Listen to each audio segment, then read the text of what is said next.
We all know Napoleon Bonaparte, the military genius who conquered most of Europe. His name brings to mind epic battles, brilliant strategies, and a continent trembling before his grand army. But what if I told you that this very same legendary general, the man who stared down empires, once suffered a humiliating defeat at the hands of a fluffy, twitchy-nosed army of bunnies? It sounds like a joke, but it's a real, and frankly, hilarious moment from history. Get ready for the battle you never learned about in school! Napoleon versus the Bunny Army. Our story begins in the summer of 1807. Napoleon is at the absolute peak of his power.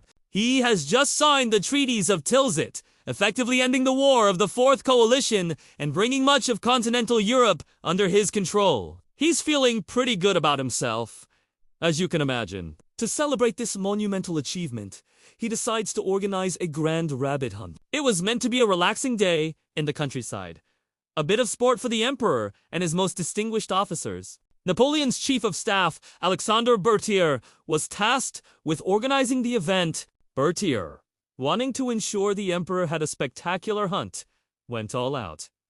He didn't just find a few wild rabbits. He procured hundreds, some sources say even thousands, of them from local farmers and had them released into a large field. The stage was set for a glorious day. The emperor and his entourage arrived, armed and ready for the chase. The signal was given, and the cages were opened. But then, something completely unexpected happened. Instead of scattering in fear, as any sane wild rabbit would, this army of bunnies did the exact opposite. They turned as one and stared directly at the most powerful man in Europe.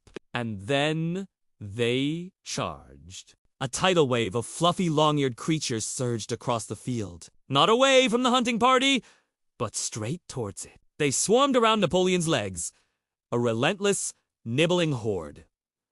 The hunters were stunned. This wasn't a hunt. It was an ambush. The rabbits, fearless and determined, began to climb up Napoleon's imperial jacket. His men tried to shoo them away with their riding crops and the butts of their rifles, but it was no use. For every rabbit they pushed away, 3 more took its place. The fluffy battalion divided its forces, with one flank overwhelming the carriage drivers, while the main force focused its assault directly on the emperor himself. The chaos was absolute. The great military strategist was utterly bewildered by this furry, unstoppable force. The situation quickly became untenable. Picture the scene. The conqueror of Europe. A man who commanded armies of hundreds of thousands, frantically trying to bat away bunnies that were climbing into his lap. His officers, laughing and shouting in disbelief, were equally swamped. The rabbits just wouldn't back down. It became clear that this was a battle they could not win. Defeated, humiliated, and utterly overrun, Napoleon had no choice but to sound the retreat. He scrambled back into his imperial carriage, shouting orders to get away. But even as the carriage began to pull away, the rabbits pursued them relentlessly. They chased the carriage down the road, a furry mob determined to see their quarry off the field. The Emperor of France, the master of Europe, was literally chased away by a swarm of rabbits. The rabbits had won the day. So what on earth was going on? Why did these rabbits attack instead of flee? Here's the twist that turns this from a bizarre battle into a comical misunderstanding. Berthier, in his eagerness to impress the emperor, had made a critical error. The rabbits he had gathered weren't wild rabbits accustomed to running from predators. They were tame rabbits, purchased from local farmers. These bunnies didn't see Napoleon as a hunter. They saw him as the food guy. They were used to being fed by humans, so when they saw Napoleon and his large party of men, they didn't think danger.